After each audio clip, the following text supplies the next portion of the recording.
Hello friends, आपका स्वागत है हमारे चैनल इजी ट्रिक्स में। आज हम बात करेंगे टैक्स डिडक्टेड एट सोर्स यानी टीडीएस के बारे में। आज हम जानेंगे टीडीएस क्या होता है और उससे रिलेटेड सारे प्रोविज़न्स के बारे में। जो पर्सन्स जॉब करते हैं, अगर उनकी सैलरी इनकम टैक्स में अवेलेबल एग्जम्पशंस को अगर क्रॉस कर रही है तो उनकी सैलरी पर उनका एम्प्लॉयर टीडीएस डिडक्ट करेगा। और जो पर्सन अपना बिजनेस रन कर रहे हैं, जैसे कि प्रोप्राइटरशिप फॉर्म में या कंपनी, उन सभी का अलग अलग सेक्शंस में टीडीएस डिडक्ट होगा। तो आज हम बात करेंगे इन सभी सेक्शंस के बारे में जिनके अंडर टीडीएस डिडक्ट होता है। सबसे पहले हम जानते हैं टीडीएस होता क्या है। टीडीएस इनकम टैक्स कलेक्ट करने का ही एक मीडियम है, जैसे कि advance tax, self assessment tax. ऐसे ही गवर्नमेंट के एक रूल के अकॉर्डिंग जो इनकम हमें रिसीव होने वाली होती है, उसमें से पहले से ही जो पर्सन हमें अमाउंट दे रहा है, यानी हम जिससे इनकम अर्न कर रहे हैं, वो पर्सन हमारी इनकम में से कुछ परसेंटेज डिडक्ट कर लेगा और उसे गवर्नमेंट को डिपॉजिट कर देगा और अपनी टीडीएस रिटर्न में उसकी डिटेल्स प्रोवाइड करेगा।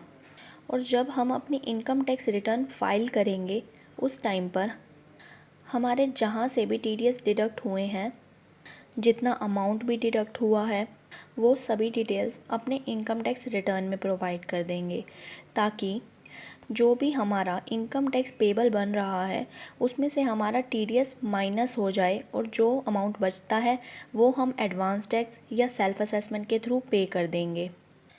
और अगर हमारा इनकम टैक्स पेबल कम बन रहा है और टीडीएस ज़्यादा है, यानी हमारा टीडीएस ज़्यादा डिडक्ट हो चुका है, तो इसके लिए हमें इनकम टैक्स रिफ़ंड मिल जाएगा। पहले हम जान लेते हैं टीडीएस रेट्स के बारे में। फाइनेंशियल ईयर 2022-2021 में जो भी टीडीएस रेट्स हैं, पहले हम उनके बारे में जानते हैं। तो स्टार्ट करते हैं। सबसे पहले हम जानते हैं सेक्शन 192 के बारे में। ये उन पर्सन्स के लिए ज़रूरी है जो सैलरी अर्न कर रहे हैं, यानी जॉब करते हैं। इसके लिए कोई फिक्स्ड थ्रेशोल्ड लिमिट नहीं बताई गई है। इसके लिए हमें इनकम टैक्स स्लैब रेट को रेफ़र करना होगा। जैसे कि एक इंडिविजुअल जो कि 60 ईयर्स से बिलो जिसकी एज है, अगर वो पर्सन 2.5 लाख से कम इनकम अर्न करता है तो उसे इनकम टैक्स देने की ज़रूरत नहीं है, साथ ही उसका टीडीएस भी डिडक्ट नहीं होगा।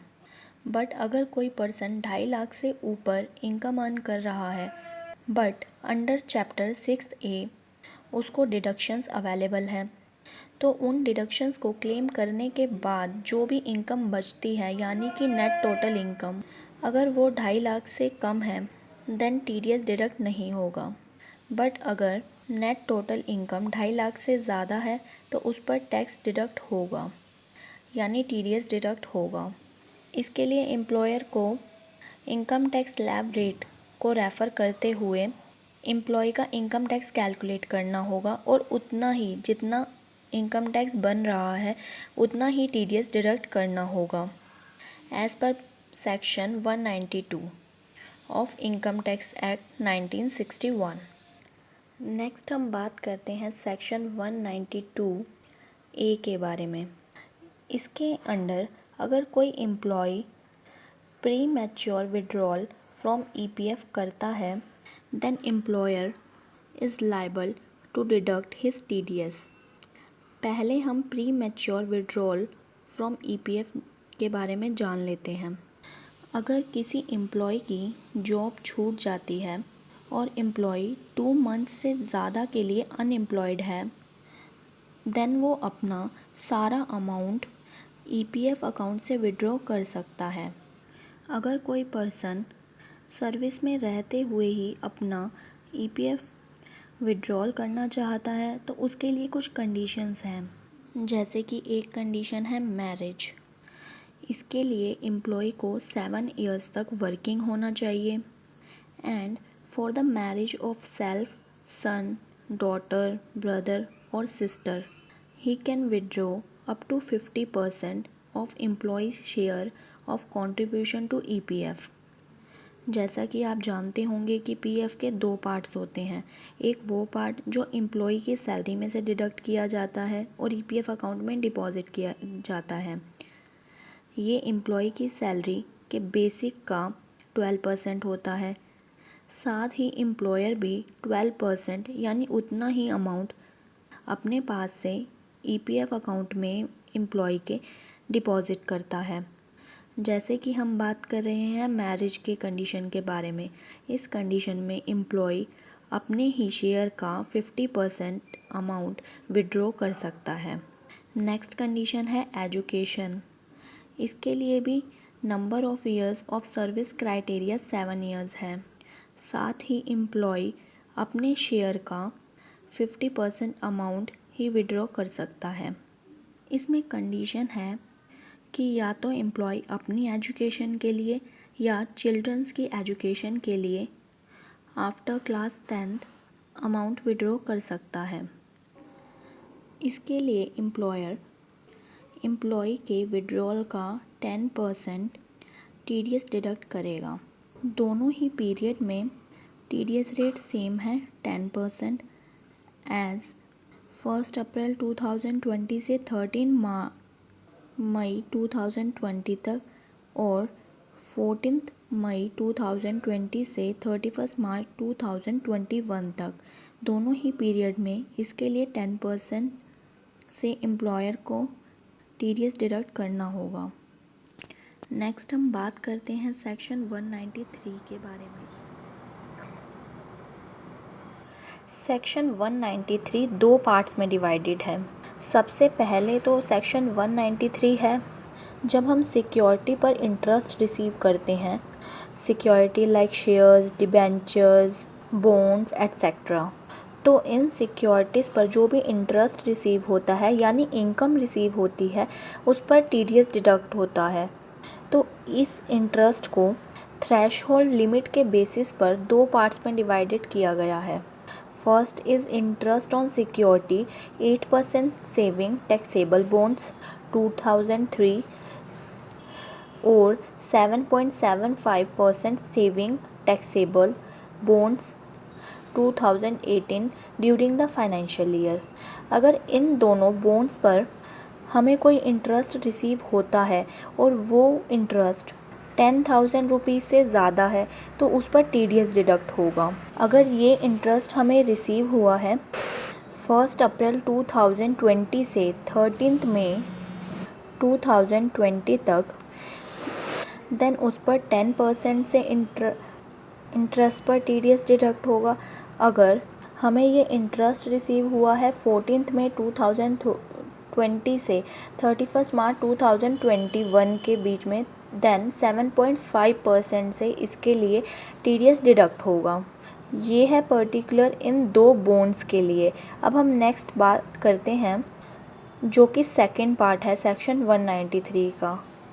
Interest on securities for money issued by और on behalf of any local authority, listed debentures of a company, any other interest on securities.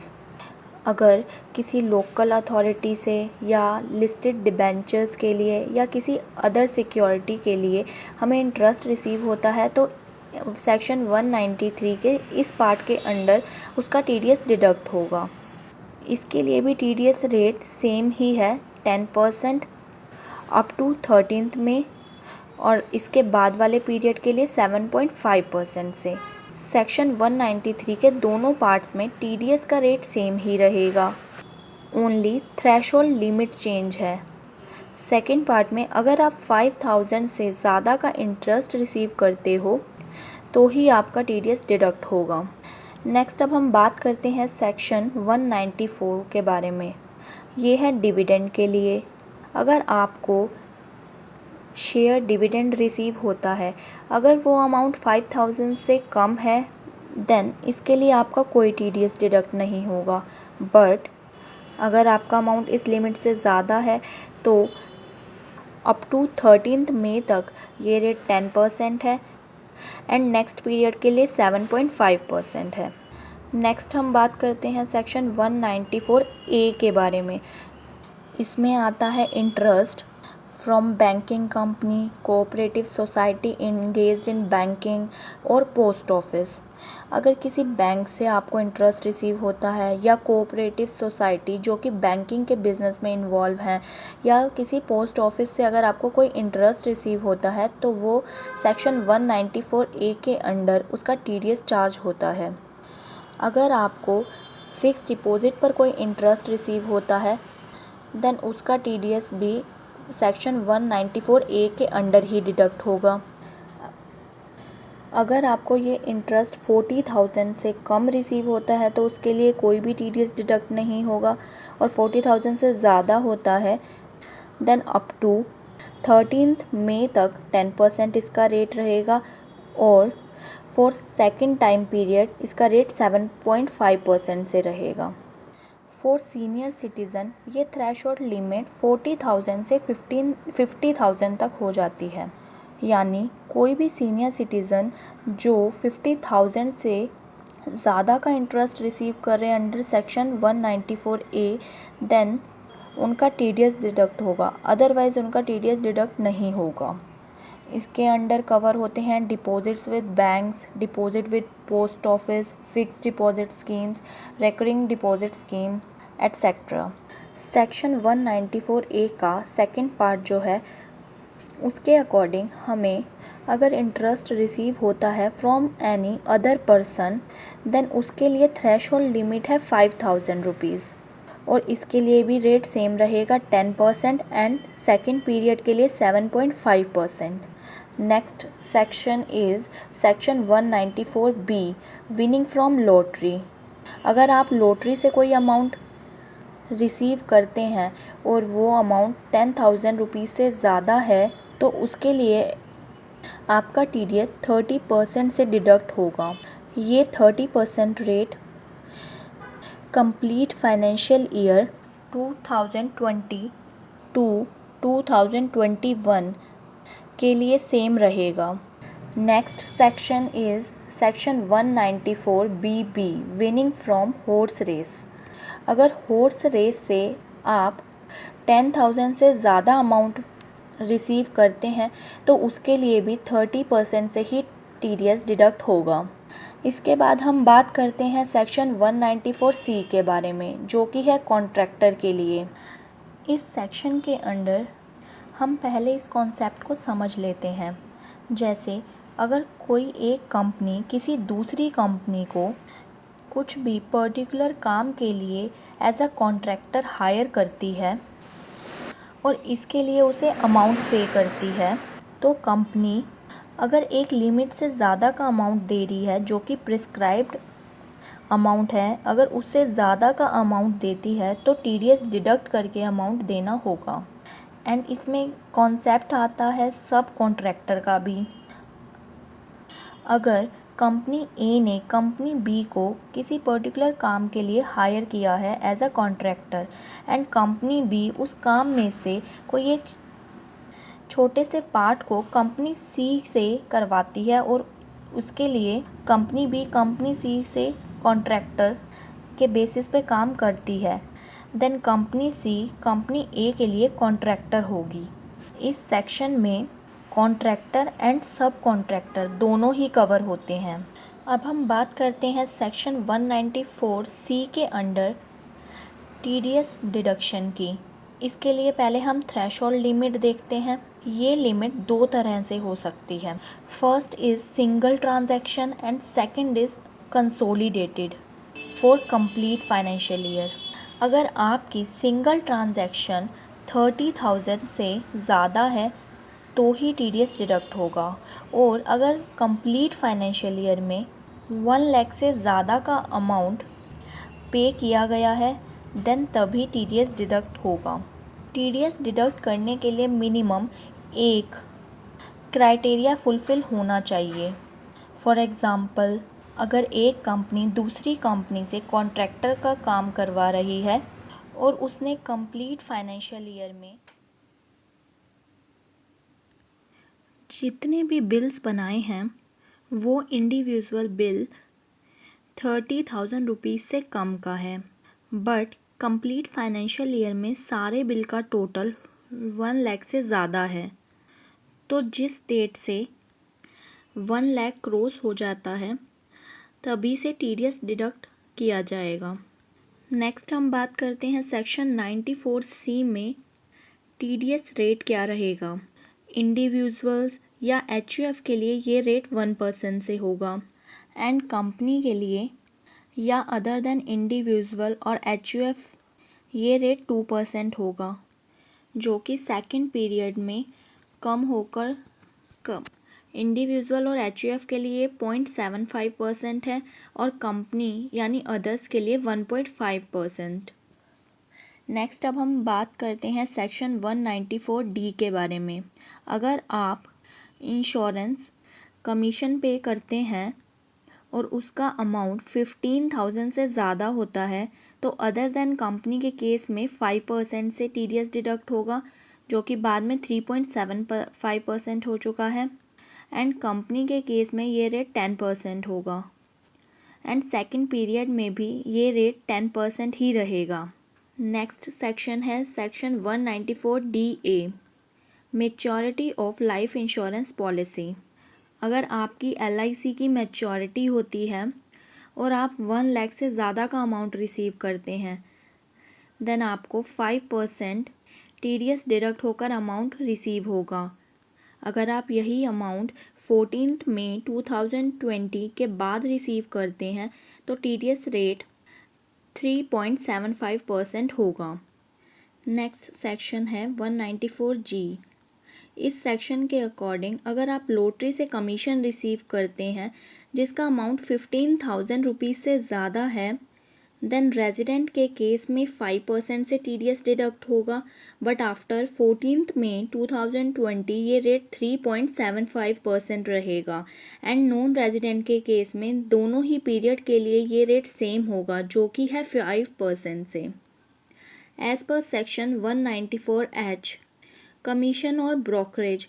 अगर आप 15,000 से ज़्यादा की कमीशन या ब्रोकरेज रिसीव करते हैं तो 5% से टीडीएस डिडक्ट होगा एंड सेकंड पीरियड के लिए 3.75% टीडीएस रेट रहेगा।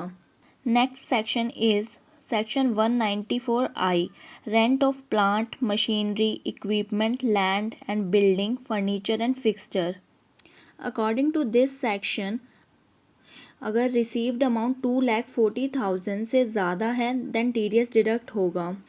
प्लांट, मशीनरी, इक्विपमेंट के केस में ये रेट 2% था, बट सेकंड पीरियड के लिए ये रेट चेंज होकर 1.5% हो गया है।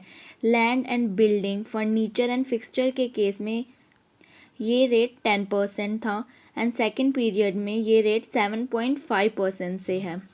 नेक्स्ट हम बात करते हैं सेक्शन 194IA के बारे में, transfer of certain immovable property other than agriculture land. अगर आप इमूवेबल प्रॉपर्टी सेल करते हैं अदर देन एग्रीकल्चर लैंड और उस प्रॉपर्टी की सेल वैल्यू 50 लाख रुपीज़ से ज़्यादा है देन उस वैल्यू पर 1% से टीडीएस डिडक्ट होगा। अगर आप प्रॉपर्टी सेल 14 मई 2020 के बाद करते हैं देन 0.75% से टीडीएस डिडक्ट होगा। Next section is 194IB। According to this section, rent by individual or HUF, if 50,000 per month से ज़्यादा का रेंट रिसीव होता है देन 5% से टीडीएस डिडक्ट होगा। आफ्टर 14 में 3.75% से टीडीएस डिडक्ट होगा। नेक्स्ट हम बात करते हैं सेक्शन 194J के बारे में।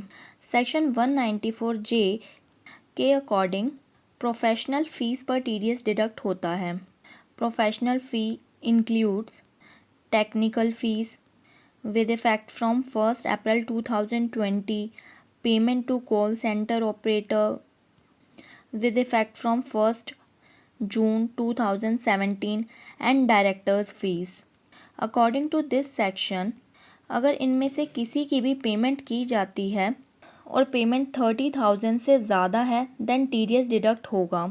In case of professional fees and director fees. TDS rate would be 10%, and after 14th May 2020, the rate would be 7.5%. And in case of technical fees and payment to call center operator, rate would be 2%, and after 14th May, rate would be 1.5%. I hope आपको ये video पसंद आई होगी. Thank you for watching the video. Please like and share the video and subscribe the channel.